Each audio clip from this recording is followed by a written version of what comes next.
Hello friends, আসসালামু আলাইকুম। সবাই কেমন আছো? আমি তানভীর হোসেন, আশা করি সবাই ভালো আছো। তো আজকে তোমাদের দেখাবো উইংস ফ্রাই, কিন্তু খুবই কম মশলা দিয়ে। প্রথমে আমি লেবু এবং লবণ দিয়ে ভালো করে এটাকে একটু মাখিয়ে নিব। মাখিয়ে নেওয়ার পর আমি এটাকে কাঁটা চামচের সাহায্যে হালকা হালকা করে এটাকে আমি একটু কেচে নিব।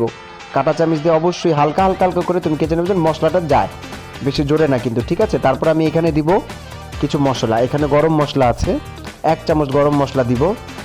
আর 4 চামচ আমি দিব, ছোট চামচের 4 চামচ দিব আমি মরিচের গুঁড়া। এখানে আমি হলুদের গুঁড়া ব্যবহার করি নেই, শুধু মরিচের গুঁড়া 4 চামচ। ঝালটা পরিমাণ মতন দিবা, ঠিক আছে? এখানে আমি ইউজ করব তোমার হালকা পরিমাণ সয়া সস, ঠিক আছে? 2 চামচ, 2 মুখা আমি সয়া সস ইউজ করলাম।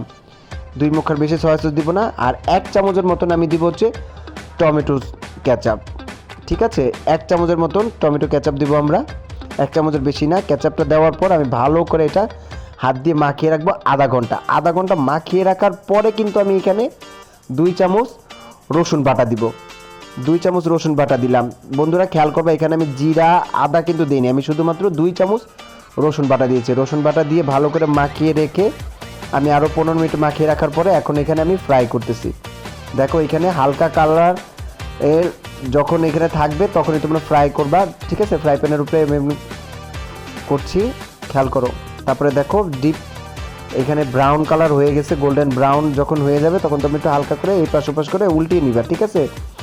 উল্টে নেওয়ার পর তারপর দেখো কালারটা কত সুন্দর আসছে ফ্রাই হয়ে যাওয়ার পর।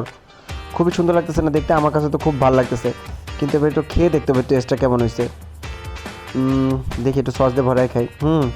টেস্ট ভালো হয়েছে, যেহেতু আমি করছি ভালো হওয়ার কথা। আমার হাতের প্রশংসা আবার নিজেরই করতে হয়। শোনো বন্ধুরা, আমার এই ভিডিও তোমার যদি ভালো লাগে থাকে তাহলে ইউটিউবে সাবস্ক্রাইব করবা, আর ফেসবুকে তো আমি দিচ্ছি, সবাই একটু লাইক শেয়ার করবা প্লিজ। আর আসলে অনেক মজা হয়েছে, ভালো লাগতেছে। থ্যাংক ইউ, সবাই আমার সাথে